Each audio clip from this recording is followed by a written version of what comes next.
So one thing that new real estate agents don't really pay attention to and don't really do that well is network. And learning how to network is one thing that can take your business to the next level if you just know the right people. So in today's video, I'm going to go over how you should network properly and make acquaintances with the right people. So the first thing that you should do when you're looking to start networking is to plan ahead and figure out who you want to network and why you want to network with them. If you're just going to be going to an event just, thinking that, oh, you may meet somebody, or there's going to be a lot of important people or whatever at this event, then you need to have an exact plan of action, because you're not going to know what you need to say, how you need to say it, who you need to say it to, who you need to prepare for. Having a plan and knowing exactly who you need to network with, why you need to network with them. Say you don't have a good lender. If you're going to an event or some sort of business mixer or something, and there's going to be a lot of there's going to be a lot of people there in the industry, and you don't have a lender, you don't have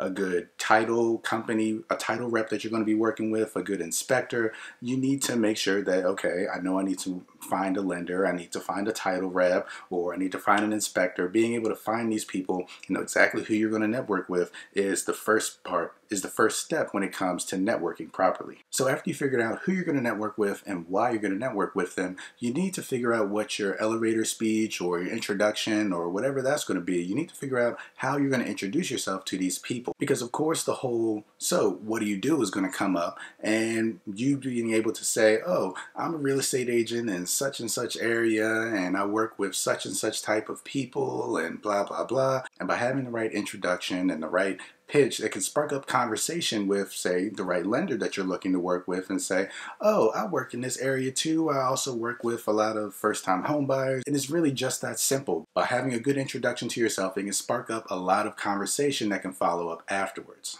Another big part of networking is not only who you can introduce yourself to, but who you can introduce other people to as well.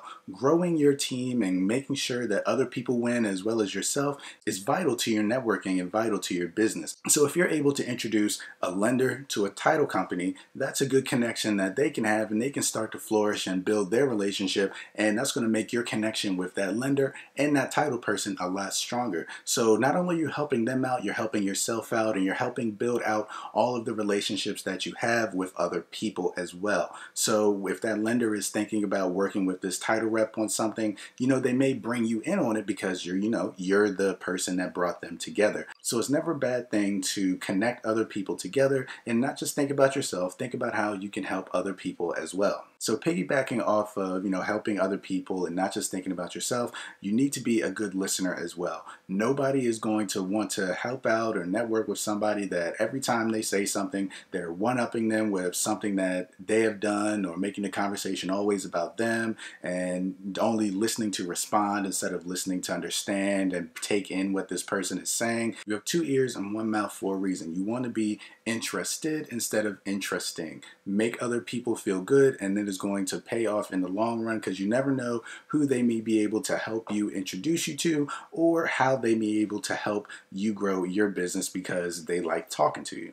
And the last bit of advice is to actually keep in contact with the people that you network and meet with. It does you no good if you meet the person that you want to meet and they get their contact information and you never follow up with them, you never have another conversation with them until you're ready to actually use them for whatever it is that you're going to be using them for. So if it's a lender and you haven't spoken to this lender since the event that you met them at, they may have forgotten about you, and all of the work that you did to meet and network with this person may be null and void at this point, because you didn't keep in contact with this person. So even if you don't have any business for this person that you've networked with, it's a good idea to, add them on social media, whether it be Facebook or Instagram, whatever it is. Add them on your social media.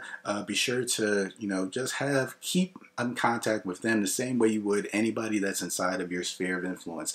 Keep in contact with them whether you have a lead for them or not, or it's been a while since you've had a conversation with them. Just send them a text, ask them how they're doing, or give them a phone call and see how they're doing. That can go a far way, as opposed to not speaking to somebody for 6 months and then saying, hey, you want to do business on something. Like I said, they may have forgotten about you, and then that contact may be wasted at that point in time.